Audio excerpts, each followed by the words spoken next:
Back in 2019, I sold my Nikon D850.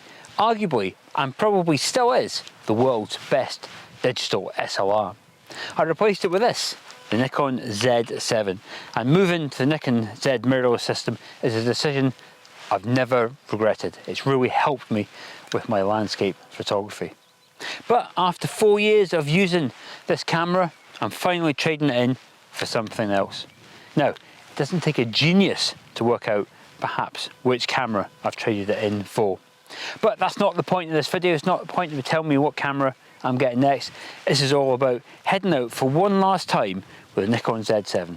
So in this video, I'm going to capture some landscape photographs, and I'm also going to share with you some of my favourite images that I've captured with the Nikon Z7.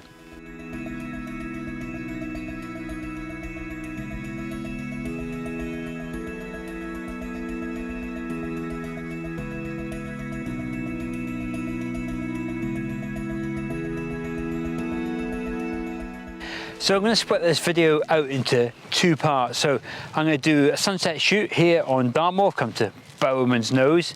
Then I'm going to show you my favourite pictures that I've been capturing with the Z7 over the last 4 years. And then I'm going to do one final dawn shoot with the Z7.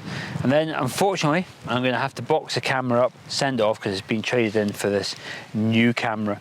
I know, I was just thinking that I was things to say about this camera, and I'm not really going to focus on the camera too much. Just wanted to kind of take it out for one last shoot, and you know, it's always nice bringing you along with me on one of my Dartmoor shoots.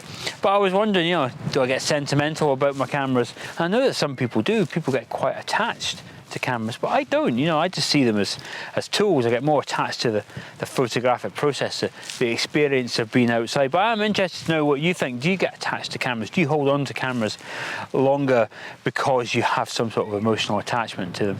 Do let me know in the comments below. But I had better get on with doing some photography, so let me talk you through what's going to happen this evening.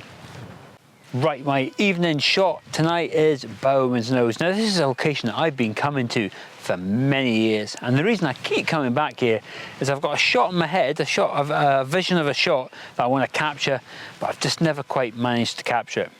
I mean, I've been coming here for many years, like I said, and I have captured some very nice photographs from here, photographs that I'm very happy with, but the one that's in my mind's eye, I just can't quite seem to capture. Don't seem to quite get the conditions. Now, I don't think tonight's going to be that night, though it is promising. There's some heavy cloud about, there's some breaks in that cloud which should allow the sun to come through. There was a little bit of colour in the sky that'll maybe come back when the sun comes back. So, you know, I'm going to get a pleasing shot at least anyway. So, you know, something that I'm going to be happy with for my final sunset shoot with the Z7. I'm going to have to take this shot pretty quick actually, because no sooner had the sun dip down below that big bank of cloud. There's a little bank of cloud on the horizon, and I reckon the sun's going to dip behind that and I'm going to lose the light. So this could be my first and only shot. So I'm going to work quickly. So composition wise, so we've got Bowerman's Nose there, and it's just getting the light from the setting sun there, and that really adds shape to that very grand tor there. And then we've got the foreground here, which has got these undulations in the grass there, and that's creating areas of light and shadow. And I've got these two large rocks in the foreground which sit in the corner of the frame and then run diagonally out, and again they're catching the light as well. And off in the distance there I've got the rolling hills of Dartmoor, and they're getting a little bit of light on them, and the light is also catching the underside of that big bank of cloud there as well. So my shot is full of areas of light and dark, all the things that I like about shooting Dartmoor. So I'll just check this on the viewfinder, check my composition, check my histogram. Yeah, I'll take the shot on the 2-second timer. There we go. Have a look back. Yeah, I'm pretty happy with that.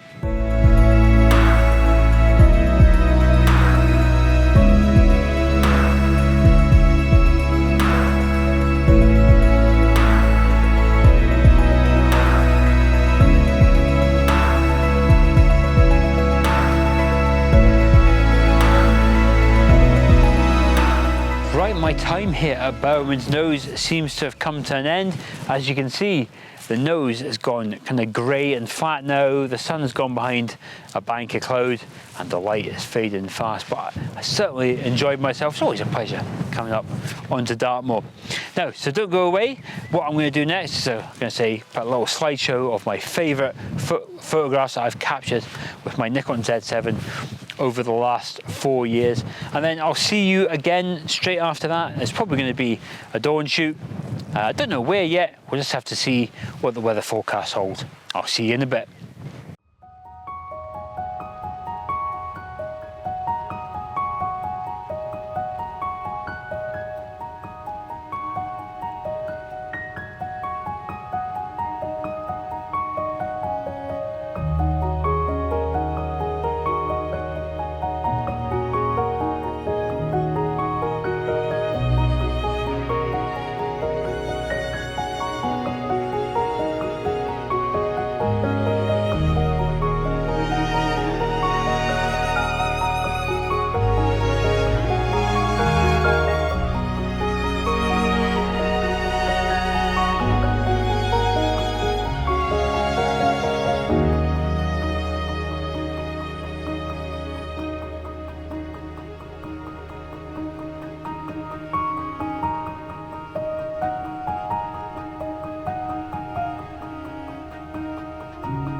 Hello and welcome back. I do hope you enjoyed that selection of my favourite photographs that I've taken with the Nikon Z7.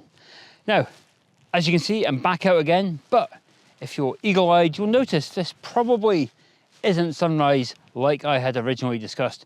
Unfortunately, got a bit of a run of bad weather in the mornings, and it's been a few days since I've been last out with a camera. So I've decided to come out for sunset because this is literally the last chance I'm going to get to shoot with the Nikon Z7. So I've come to a location where I'm almost, hopefully, dare I say it, guaranteed to get a shot, and that's Belstone Common.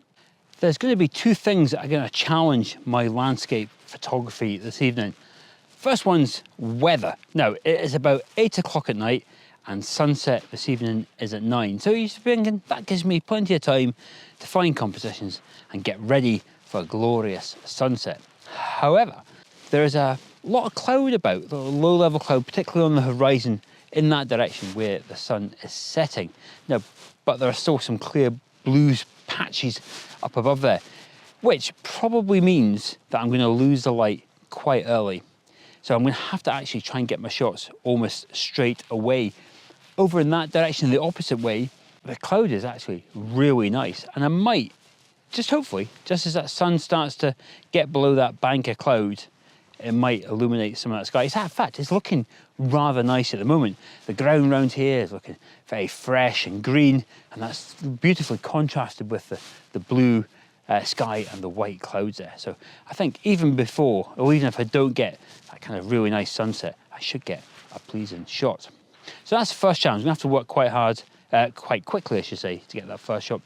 The second challenge is it's a bit like a farm here this evening.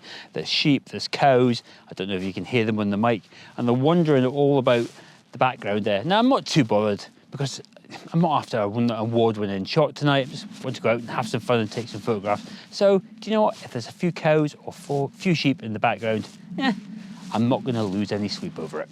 For my composition tonight, it's one of my favourites from Belstone Tor, and it contains 3 principal elements. Well, 4 if you include the cows over there. So the first one is the dominant foreground, and I'm going to shoot this in a vertical orientation to make the most of that foreground. Got these fantastic rocks here, and they create lots of leading lines. There's one that even looks like an arrowhead there, and that points out to the rest of the Tor and out to my second element, which is the main stack, which has got this balancing rock on it. And at the moment, the sun is just starting to get to that position in the sky where it's giving off some soft light. Whoops, and that's almost fell off my Tor there. And that's just creating, modelling the Tor there so it brings out all its shape and texture. It's just really subtle, but very nice nonetheless. And then my third element there is the rolling hills of Dartmoor. They look absolutely beautiful at this time of year. They're just starting to get their spring and sort of summery green colours there.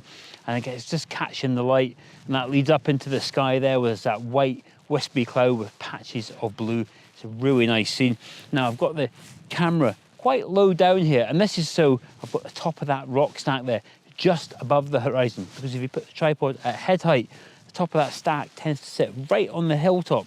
So I like to have a little bit of separation either down below or up above. So that's why I've got the camera quite low down in a vertical orientation here.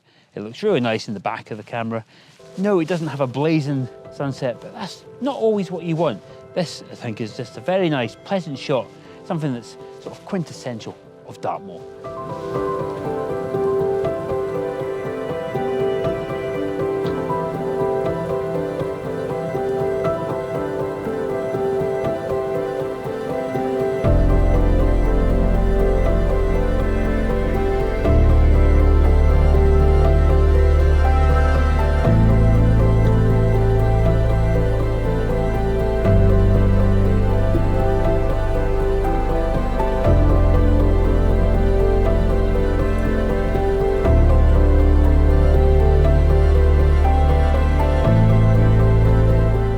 Come to the back end of Belstone Tor here to probably take the last photograph I'm going to take with my Nikon Z7. Let me talk you through the composition. So in the foreground here, I've got this patch of grass, which I'm going to position in the corner of the frame in a vertical orientation, and that's going to act like a small leading line as it leads out to the slab of rock here, which is lying on its side. Both the grass and the rock are just catching the very last of that light, because as suspected, it's just dipping below some cloud there. So I think I'm going to lose the light any second.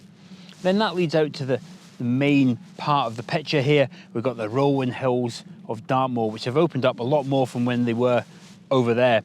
Either side of the frame, I've got a tor, and then I've got the leading line as the hill rolls out there towards Oak Tor and then Steeperton Tor, and those hills are just catching that light as well. So I definitely think this is going to be the last frame that I'm going to take with my Nikon Z7.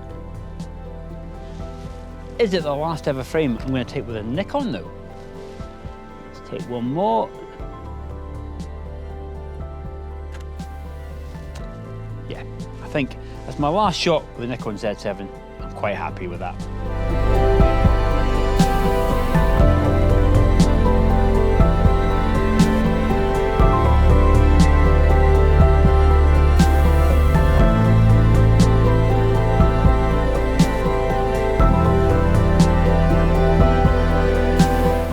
There we are, the final shoot, the final photograph with my Nikon Z7. Thank you for joining me. I mean, this camera has been fantastic. 4 years I've been using it for, and hopefully captured some amazing landscape photographs, and I hope you've enjoyed looking at them and joining me on my last shoot. But it's time for it to go. We're gonna go home, put it in its box, send it away because it's been traded in against my new camera. Is it still is it another Nikon? Well, you'll just have to find out. But you won't have to wait too long, because the reason this one's going back is because the other one's probably on its way, and I'll put a video up for that. So, but even by the time you watch this, you might already know what camera I've got. But it doesn't take a genius to work out which camera it is. But I'm really excited about getting it. Am I sad to see the Nikon Z7 go? No, because like I said, I don't get sentimentally attached to cameras, but it was just nice to bring you along and share my final shoot with this great camera.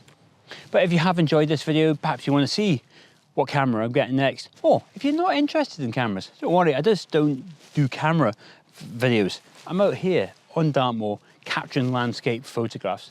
So hit that subscribe button, hit the bell icon as well, and join me, because when I go out and do the video from a new camera, I'll be doing it out here somewhere in glorious Dartmoor. So there'll be something in that video for you as well. But all that needs to be said now is thank you again for joining me. I'm going to sit back and enjoy this stunning view. Absolutely stunning. I think it is one of my favourite views. I'm just going to sit back here and enjoy it, wait for the sun to set. Thanks again for joining me.